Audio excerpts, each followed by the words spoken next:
d'un simulacre d'élection qui va aboutir par un simulacre de résultats.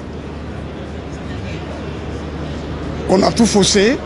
Les rôles essentiels, constitutionnels de la CENI, c'est d'assurer la régularité du processus électoral. Mais tout le monde reconnaît que la CENI a plutôt organisé l'irrégularité. L'irrégularité du fichier électoral, l'irrégularité du vote, l'irrégularité de l'extension du vote à plusieurs jours, alors que c'est un seul jour.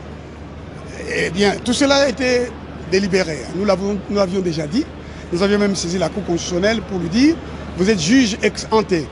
Veuillez constater ces irrégularités et dire à la CENI, ordonner à la CENI de corriger. » La Cour a bien confirmé qu'elle est compétente.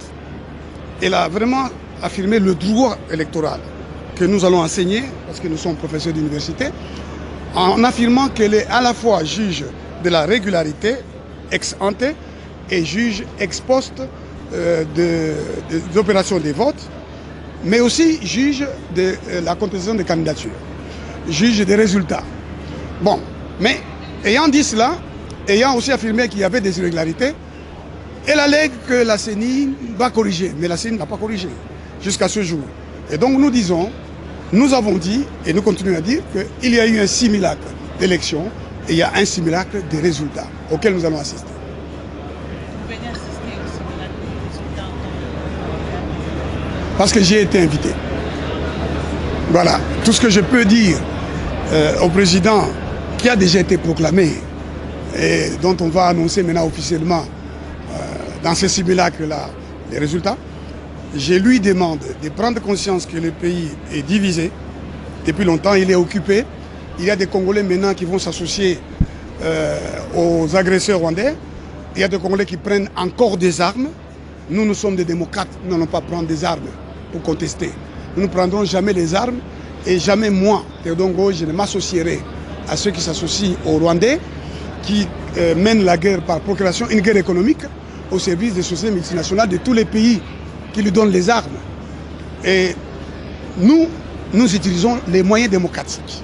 Vous avez parlé de la Cour constitutionnelle, mais il y a aussi la contestation sur la place publique.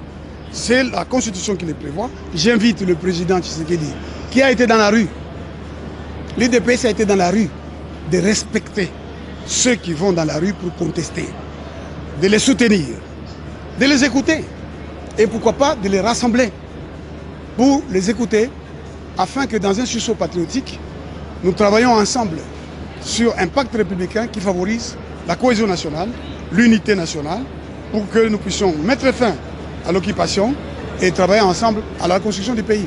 Ça, c'est ce que le bon sens commande. Mais je ne vous comprends pas, madame. Même quand nous déclarons, que nous disons qu'il faut que toutes les parties prenantes s'asseyent, ce n'est pas tendre la main, se demander que le bon sens.